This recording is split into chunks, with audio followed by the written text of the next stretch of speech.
మేము అభ్యుదయవాదుల ఐక్యవేదిక నుండి ఒక సంతాప సూచకంగా ఈ కార్యక్రమంలో మీతో పంచుకుంటున్నాం. యోగిరెడ్డి గారు చాలా దారుణంగా, అత్యంత దారుణంగా చనిపోవడం జరిగింది. చిన్న పాపను కూడా ఏ పరిస్థితిలో చనిపోయిందో కూడా మనం అందరం చూస్తున్నాం. ప్రజాస్వామ్య వ్యవస్థలో ప్రజల హక్కులను, ప్రజల బాధ్యతలను గుర్తు చేసి ప్రజాస్వామ్య విలువలను పెంచే ఒక మీడియాను అతి గౌరవంగా సమాజం గుర్తిస్తుంది. ఎన్ని ఇబ్బందులు పడ్డా జర్నలిస్ట్ మీడియా సోదరులు తమ వృత్తిలో భాగస్వామ్యంలో నివృత్తిలో వాళ్ళు కఠిన నిర్ణయాలు తీసుకొని నిజాన్ని బయటపెట్టే పరిస్థితిలో వాళ్ళు ఈరోజు ఉన్నారు. నిజంగా మీడియా లేకపోతే ఇంకా అహంకారంతో ఉన్న ఈ సమాజంలో కొంతమంది ఇంకా పేదలను అణచివేసేవారే. అటువంటి పరిస్థితుల్లో మీడియా సోదరులంతా కూడా, జర్నలిజం అంతా కూడా మొదటి నుండి ఈ భారతదేశంలో ప్రజాస్వామ్యానికి వెన్నుముకగా ఉన్నారు. ప్రజాస్వామ్యం, భారతదేశ స్వాతంత్రం కానీ, తెలంగాణ ఉద్యమం కానీ, ప్రజాస్వామ్యంలో భారత రాజ్యాన్ని కాపాడడంలో కానీ, హక్కులను కాపాడడంలో కానీ మీడియా సోదరులు, జర్నలిస్టులు చాలా కృషి చేస్తున్నారు. వారికి ధన్యవాదాలు. సోదరుడు యోగిరెడ్డి గారి మరణం చాలా బాధాకరం. యోగిరెడ్డి గారి కుటుంబాన్ని ఆదుకోవాల్సిన బాధ్యత సమాజం మీద ఎంత ఉందో ప్రభుత్వం మీద కూడా అంతే ఉంది. ప్రభుత్వం జర్నలిస్టులకు, మిగతా సమాజంలో చాలా వర్గాలకు చేసినట్లుగానే జర్నలిస్టులకు కూడా, మీడియా సోదరులకు కూడా ఇంతకుముందు హామీలు ఇవ్వడం జరిగింది. ఆ హామీల ప్రకారమే యోగిరెడ్డి కుటుంబానికి తప్పకుండా ఒక ఇంటి స్థలము, అందులో గృహాన్ని నిర్మించి వారి కుటుంబానికి 25 లక్షల రూపాయలు వారికి ఒక రెమ్యునరేషన్ లాగా ఇవ్వాల్సిందిగా మేము ప్రభుత్వాన్ని కోరుతూ డిమాండ్ కూడా చేస్తున్నాము.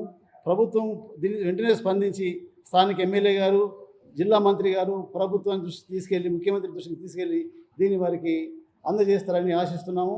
ప్రభుత్వానికి కూడా మేము తప్పకుండా మా వినతి పత్రం, మా వేదిక పక్షాన వినతి పత్రం కూడా ఇస్తాము. మీ అందరికీ కూడా మేము ఒకటే రిక్వెస్ట్ చేస్తున్నాము. ఇంకా సమాజంలో ఎక్కడెక్కడ పొరపాట్లు జరుగుతున్నాయో, ఎవరి అహంకారంతో ఉన్నా కూడా ఆ పొరపాట్లను సమాజం దృష్టికి తీసుకొచ్చి ప్రజలకు సేవ చేస్తారని ఆశిస్తూ ఈ వేదికను పంచుకుని మీ అందరికీ కూడా ధన్యవాదాలు తెలియజేస్తున్నాం. సామాజిక ఉద్యమ వందనాలు. తేదీ 9/8/2024 రోజున మీడియా మిత్రుడు యోగిరెడ్డి గారి ఆత్మహత్య మమ్ములను, మా వేదిక సభ్యులను తీవ్రంగా కలిచివేసింది. యోగిరెడ్డి గారి ఆత్మకు శాంతి చేకూరాలని, అదేవిధంగా వారి కుటుంబ సభ్యులకు మా వేదిక తరపున ప్రగాఢ సానుభూతిని తెలియజేస్తున్నాం. తక్షణమే ప్రభుత్వం స్పందించి యోగిరెడ్డి కుటుంబాన్ని ఆర్థికంగా ఆదుకోవాలా, ఆ కుటుంబానికి 25 లక్షల రూపాయలు మరియు ఇంటి స్థలాన్ని ఏర్పాటు చేయాలని మా వేదిక నుండి డిమాండ్ చేస్తూ ఉన్నాం.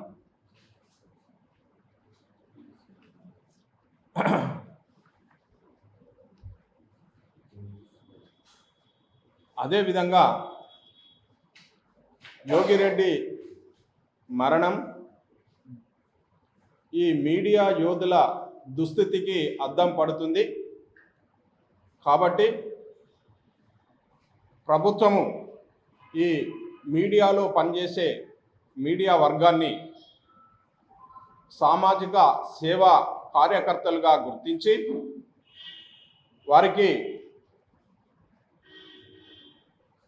ఖర్చులని, అంటే నెలవారీ ఖర్చులు కానీ లేకుంటే ఇంటి కిరాయిగా కానీ 5,000 రూపాయలు, సంవత్సరానికి 4 గ్యాస్ బండలు, అదేవిధంగా ఇతర ఖర్చులకు స్పైపింగ్ కార్డు ఏర్పాటు చేయాలని మా వేదిక నుండి డిమాండ్ చేస్తూ ఈరోజు ప్రజల సమస్యల మీద స్పందించి ప్రభుత్వాలను కానీ, రాజకీయ నాయకులను కానీ, అధికారులను కానీ నిలదీసి వాళ్ళ విధులను గుర్తు చేసే మీడియా యోధులదే, మీడియా సోదరులదే ఇలాంటి దుస్థితి ఉన్నదంటే ఈరోజు సమాజంలో సగటు మనిషి జీవితం ఆర్థిక ఇబ్బందులతోని ఎంతటి తీవ్రమైన పరిస్థితిని ఎదుర్కొంటుందో మనకు ఈ సంఘటన ద్వారా మనకు రుజువు అవుతుంది. కాబట్టి మీడియా అనేది మన ప్రజాస్వామ్యానికి 4వ స్తంభం. ప్రజాస్వామ్యం వర్ధిల్లాలంటే మీడియా చాలా ప్రధానమైనది. కాబట్టి అంతటి ప్రాధాన్యతను సంతరించుకున్న మీడియాను నిర్లక్ష్యం చేయకుండా మీడియా యోధులు ఎదుర్కొంటున్న ఆర్థిక సమస్యల మీద ప్రభుత్వం దృష్టి సారించి వాళ్ళ సమస్యల పరిష్కారానికి ఆ మీడియాలో పనిచేసే అందరికీ కూడా ఇండ్ల స్థలాలు, మొన్న యోగిరెడ్డి గారు చనిపోతే కనీసం ఆయన శవాన్ని ఇంటి ముందు పెట్టే పరిస్థితి కూడా లేని దుర్భరమైన పరిస్థితి ఉన్నది. అంతటి దౌర్భాగ్య పరిస్థితిని ఎదుర్కొంటా ఉన్నారు మీడియా మిత్రులు. కాబట్టి వాళ్ళు చేసే సేవని అది సామాజిక సేవా కార్యకర్తలుగా గుర్తించాలని మా వేదిక డిమాండ్ చేస్తుంది. అదేవిధంగా వాళ్లకు తగిన సదుపాయాలు కూడా ప్రభుత్వ పరంగా ఏర్పాటు చేయాలని మా వేదిక నుండి మేము డిమాండ్ చేస్తూ ఉన్నాం. Thank you. కన్వీనర్ యోగీందర్ రెడ్డి గారు చనిపోయినట్టు మనం పేపర్లో చూసినాం. కానీ సమయానికి అందుబాటులో లేక మనం అక్కడి దాకా వెళ్ళలేదు. ఆయనకున్నటువంటి కష్టాలు, బాధలే ఈ ఆత్మహత్యకు కారణమని అనుకోవడం జరుగుతుంది పేపర్లలో మీరు రాసిన దాన్ని బట్టి. ఎందుకంటే మనం ఆ ఫ్యామిలీని ఇంకా కలవలేదు కాబట్టి. అయితే ఇప్పుడు ఆయనకు మనం ఘనమైన నివాళులు అర్పిస్తాం మన వేదిక నుంచి. ఓకే, వాళ్ళ కుటుంబానికి ప్రభుత్వం నుంచి అన్ని రకాల సౌకర్యాలు అందించాలనే డిమాండ్ కూడా మన వేదిక నుండి డిమాండ్ చేస్తాను.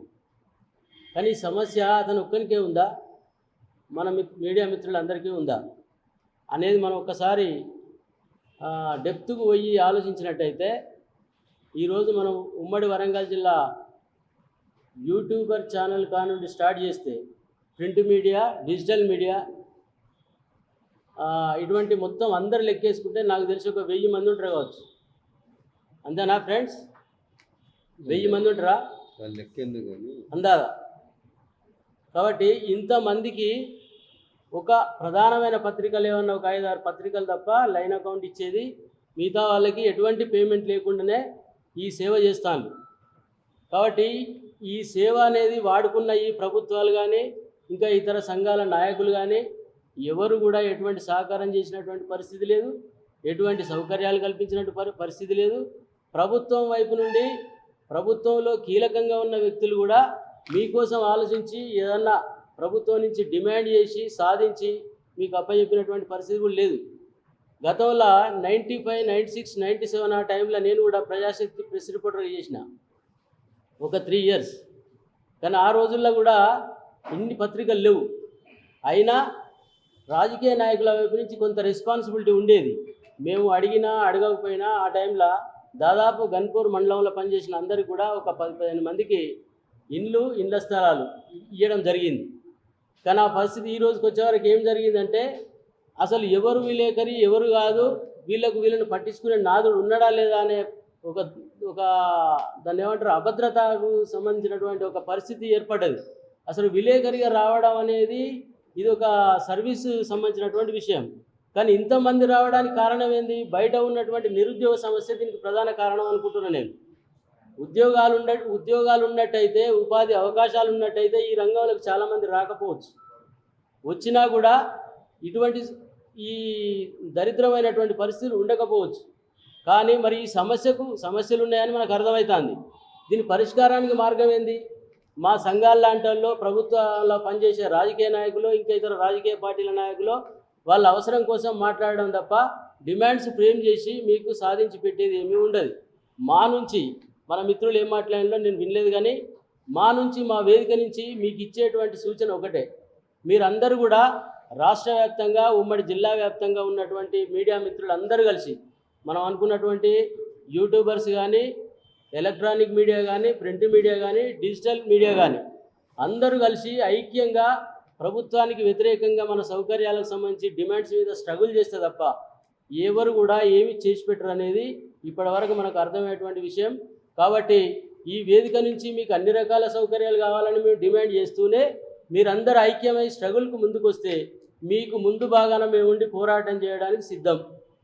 కాబట్టి మీరందరూ దీన్ని గ్రహించి మీరు ఐక్యంగా ఉండి స్ట్రగుల్ చేయడానికి ముందుకు రావాలని మనస్ఫూర్తిగా కోరుకుంటూ ఈ అవకాశం ఇచ్చిన మీ అందరికీ కూడా మనస్ఫూర్తిగా ధన్యవాదాలు తెలియజేస్తున్నాను. ఈ సమావేశానికి హాజరైనటువంటి పత్రికా విలేకరులు మిత్రులందరికీ కూడా తెలంగాణ అభ్యుదయవాదుల ఐక్యవేదిక తరఫున నా తరఫున నమస్కారాలు తెలియజేస్తూ, మొన్న 9వ తారీఖు నాడు ఏదైతే మన జర్నలిస్టు యోగిరెడ్డి గారు తన కూతురు ఆద్యరెడ్డి గారిని ఉరి తీసేసి తను కూడా ఉరి తీసుకొని ఆత్మహత్య చేసుకున్నటువంటి సందర్భంగా ఈ సమావేశాన్ని ఏర్పాటు చేయడం జరిగింది. వారికి ఈ సందర్భంగా నివాళులు అర్పిస్తూ వారి కుటుంబానికి మా వేదిక తరఫున ఒక 5,000 రూపాయలని మేము ఇవ్వదలిచాము, ఆర్థిక సాయం చేయదలిచాము. ఆ రకంగా ఈ సమావేశము అనంతరము ఇది విలేకరుల అసోసియేషన్కు సంబంధించినటువంటి నాయకులకు ఆ డబ్బుల్ని అందజేయడం జరుగుతుంది.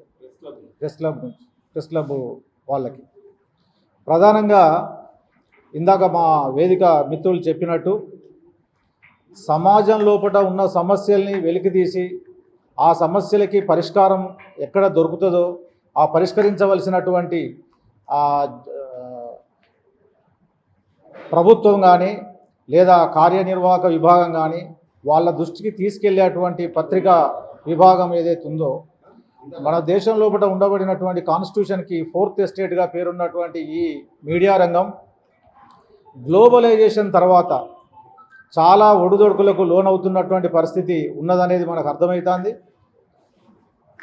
మీడియా యాజమాన్య రంగాలు, యాజమాన్య సంస్థలు పాలకులతోటి కుమ్మక్కై రాసుకు పూసుకు తిరుగుతూ ప్రజల సమస్యల కన్నా ఆ మీడియా రంగాన్ని ముందుకు తీసుకెళ్లేటువంటి జర్నలిస్టుల కన్నా వాళ్ళ స్వప్రయోజనాలకే మిన్నగా వాళ్ళు పాటుపడుతున్నటువంటి పరిస్థితి వల్ల వాళ్లకు లబ్ధి చేకూరుతుంది తప్ప ఆ మీడియా రంగంలో పనిచేస్తున్నటువంటి జర్నలిస్టులు, వాళ్ళ ఆర్థిక పరిస్థితులు, వాళ్ళ కుటుంబాలు, వారికి సంబంధించిన పిల్లలకు కావాల్సినటువంటి విద్య, వైద్యం, ఆరోగ్యము, తర్వాత గృహ వసతి, ఇవి మినిమం ఉండాల్సినటువంటి పరిస్థితి. ఇది మనం కొత్తగా చెప్పాల్సింది కాదు, ఇది కాన్స్టిట్యూషన్ లోపలనే ఉంది. ఫ్రీగా భారతదేశం లోపల విద్యను, వైద్యాన్ని, ఉపాధిని, ఈ అవసరాలన్నీ తీర్చాల్సినటువంటి ఒక సమానత్వపు హక్కుని రాజ్యాంగం ఇచ్చింది మనకి. కానీ ఈ మీడియా రంగంలో ఉన్నటువంటి పెడధోరణులు ఏవైతే ఉన్నాయో ఈ పెడధోరణుల వలన ఈరోజు విలేకరులకు సంబంధించినటువంటి ఒక వ్యవస్థ ఒక కుదుపుకు లోనైనటువంటి ఒక పరిస్థితిని యోగిరెడ్డి ఆత్మహత్య ద్వారా అది మనకు తేటతెల్లం చేసిందనేది మనం అర్థం చేసుకోవచ్చు. గతం లోపల కూడా విలేకరులు అక్కడక్కడ ఆత్మహత్యలు చేసుకుని వివిధ కారణాల వల్ల చనిపోయి ఉండవచ్చు. వీటన్నిటికీ ప్రధాన కారణం ఏంటంటే ఆర్థిక ఇబ్బందులే. ఈ రోజునాడు దేశం లోపల ఉపాధి రంగాలను నాశనం చేసినటువంటి ప్రభుత్వాలు ఇవాళ విలేకరులకి ఉపాధి లేకపోవడం వల్ల, ఉపాధి అవకాశాలు లేకపోవడం వల్ల ఈ రంగం లోపలికి వస్తున్నటువంటి యువకులు కానీ సామాజిక స్పృహ ఉండబడినటువంటి కార్యకర్తలుగా ఈ రంగం లోపలికి వస్తున్నటువంటి వాళ్ళకి ఉన్న ముఖ్య ఉద్దేశం ఏంటంటే మనీ కాదు, ఇక్కడ సొసైటీ లోపల తన భావాల్ని వ్యక్తపరచడం, రాజ్యాంగం ఇచ్చినటువంటి హక్కులని ప్రజలకి చేరవేయడానికి ఒక వారధిగా మేము ఉండాలి, మేము కష్టపడాలి అనేటువంటి ఒక తపనతోటి చాలామంది ఈ జర్నలిజం వైపు వచ్చినటువంటి పరిస్థితిని మనం గమనంలో కూడా తీసుకోవచ్చు. కానీ ఇవాళ ఈ జర్నలిస్టుల పరిస్థితి ఏ రకంగా ఉంది అని అంటే, ఫస్ట్ ఆ జర్నలిస్టు కుటుంబం అనేది వాళ్ళు సుఖ సంతోషాలతోటి ఉంటే తప్ప ఈ సమాజం ముందుకు పోదు. సమాజమే ఈ రకంగా ఉంటే సమాజం లోపల అంతర్భాగమైనటువంటి విలేకరుల పరిస్థితి దానికి భిన్నంగా ఉంటుందని మేము అనుకోవటం లేదు. కాబట్టి ఇది సామాజిక స్పృహ, సామాజిక కోణం నుంచి మాత్రమే ఈ ఆత్మహత్యలు కానీ జర్నలిస్టులకు సంబంధించిన అనేక సమస్యల్ని చూడాలని చెప్పేసి అని జర్నలిస్టు మిత్రులకి ఇది తెలుసు అనేది కూడా మేము భావిస్తూ మేము చెప్పదలుచుకున్న ముఖ్య ఉద్దేశం ఏంటనంటే, ఈ రోజునాడు మీకు ఉండబడినటువంటి యూనియన్లు, తర్వాత మీడియా యాజమాన్యాలు, ఈ రెండు కూర్చొని జర్నలిస్టులకు సంబంధించినటువంటి అంశాలు ఏమున్నాయి, వారికి సంబంధించినటువంటి విషయాల మీద ఏమైనా అనలైజ్ చేసినలా, ఏమైనా సర్వే చేసినలా, విలేకరులతోటి సమావేశమై వారి బాగోగులు ఏమైనా చర్చించినలా, ఒక డాక్యుమెంట్ తయారు చేసినలా అనేది మాకు తెలవదు. అదేవిధంగా యాజమాన్యము, యూనియన్లు ప్రభుత్వంతో కూడా కూర్చొని ప్రభుత్వంతో రావాల్సినటువంటి ఏమైనా సబ్సిడీలు కానీ పథకాలు కానీ వీళ్ళకి సపరేట్గా ఏమైనా తీసుకురావడానికి ప్రతిపాదనలు ఏమైనా తయారు చేసినా అనేది కూడా మాకు తెలియదు. ఈనాడు ప్రభుత్వాలు తమ అధికారం కోసం, ఓట్ల కోసం ఎన్నెన్నో పథకాలు తీసుకొస్తాయి, ఓట్ల పథకాలే తీసుకొస్తాయి. ప్రజలకు సంక్షేమం పేరుతోటి సంక్షేమం జరుగుతుందా లేదా దాని సంగతి మనం చూసినాం గత 10 ఏళ్ళుగా. తెలంగాణ ఉద్యమం లోపల తెలంగాణ ఉద్యమం ఉవ్వెత్తున లేవడానికి, తెలంగాణ రావడానికి కూడా ముఖ్య భూమికను పోషించింది ఆనాడు జర్నలిస్టు సంఘాలే. కానీ తెలంగాణ వచ్చిన తర్వాత జర్నలిస్టులకు ఇచ్చినటువంటి ఆ హామీలు ఏవైతే ఉన్నాయో ఆ హామీలు ఏ మేరకు నెరవేరినాయి అనేది మీకు మాత్రమే తెలుసు, మాకన్నా. కానీ ఇవాళ ముఖ్యమంత్రి స్థాయి నుంచి ఎమ్మెల్యేల వరకు తెలంగాణ రాష్ట్రం ఏర్పడిన తర్వాత, తెలంగాణ ప్రభుత్వం ఏర్పడిన తర్వాత ముఖ్యమంత్రికి 4,21,000 పైచలకు ఆ జీతాన్ని ఏర్పాటు చేసుకోవడం జరిగింది. ఎమ్మెల్యేలకు 2,50,000 రూపాయల చొప్పున జీతాన్ని నిర్ణయించుకోవడం జరిగింది. అదేవిధంగా బ్యూరోక్రాట్లకి, ఉద్యోగస్తులకు కూడా వాళ్ళకు రావాల్సినటువంటి టీఏలు, డిఏలు, ఇంక్రిమెంట్లు, జీతాలు, అలవెన్సులు అన్నీ కూడా సమకూర్చడం జరిగింది. అదేవిధంగా భవనాలు, బంగ్లాలు, సెక్రటేరియట్లు ఇవన్నీ కూడా కట్టడం జరిగింది. కానీ ఒక పక్కన ఓటర్లకు కూడా రైతు బంధు అని, రుణమాఫీ అని, తర్వాత పెన్షన్లని, వాళ్ళకు ఏవో కొన్ని ఈ సామాజిక సంక్షేమ పథకాలను తీసుకురావడం జరిగింది. కానీ ఇక్కడ విలేకరులకి, ఈ సమాజాన్ని, ఇందులో ఉన్నటువంటి సమస్యలను వెలికి తీసేటువంటి విలేకరులకు సంబంధించినటువంటి వీళ్ళకి ఏమైనా పథకాలని ప్రభుత్వాలు ప్రకటించినాయా? ప్రభుత్వం ప్రకటించేటట్టు యూనియన్లు ఏమైనా ఒత్తిడి తీసుకొచ్చినాయా? లేదు, యూనియన్ల ద్వారా ఒత్తిడి తీసుకురావడానికి మనం జర్నలిస్టులుగా మనం ఏమైనా ఐక్యంగా కూర్చొని ఒక నిర్ణయానికి వచ్చేసి యూనియన్లతోటి మనం ఈ ప్రతిపాదనల్ని తీసుకురాగలిగినాం అనేది అది మాకన్నా మీకే ఎక్కువ తెలిసి ఉండాలి.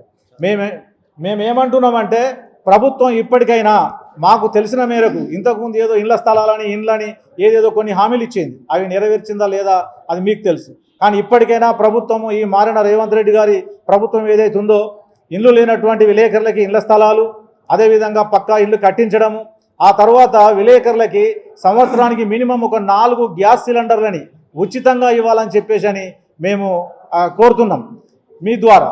తర్వాత వీళ్ళకి ఒక 10,000 రూపాయలకు అవసరమైనటువంటి నిత్యావసర సరుకులు ఏవైతున్నాయో అది 50% సబ్సిడీ మీద ఒక స్వైపింగ్ కార్డు లాంటిది ఏదైనా ఇచ్చేస్తే ఆ రకంగా వాళ్ళకి నిత్యావసర సరుకులు సగం ధరకే దొరికే అవకాశాలు ఉంటాయి. అంతేకాకుండా వాళ్ళ పిల్లలకి ఏదైనా కార్పొరేట్ స్కూళ్ళలో కానీ ఏదైనా జైనింగ్ ఉంటే వాళ్ళకి కూడా ప్రభుత్వం ఆ రకంగా సాయం చేయాలి, ఆర్థిక సాయం చేయాలని చెప్పేసి మేము ఈ సమావేశంలో మీ ద్వారా ప్రభుత్వానికి తెలియజేస్తున్నాం. కాబట్టి ఇందాక మన మిత్రులు చెప్పినట్టు మన సమస్యల మీద మనం ఏకం కావాల్సిన అవసరం ఉంది. ఏకమై మనకు సంబంధించినటువంటి విషయాల్ని మనం పేపర్ మీద పెట్టుకొని ఆ రకంగా మన యూనియన్లు, తర్వాత యాజమాన్యాలు ప్రభుత్వంతో కలిసి వీటిని సాధించుకోవాలని చెప్పేసి ప్రెస్ ఈ సమావేశం లోపల విలేకరులకు సవినయంగా మనవి చేస్తూ, మీరు చేయబోయే ఎలాంటి కార్యక్రమానికైనా కూడా తెలంగాణ అభ్యుదయవాదుల ఐక్యవేదిక పూర్తి సహాయ సహకారాలు అందిస్తుందని, మీతోటి కలిసి ప్రయాణం చేస్తామని, మీరు ఆ రకంగా ముందుకొస్తారని చెప్పేసి ఆశిస్తూ సెలవు తీసుకుంటున్నాం.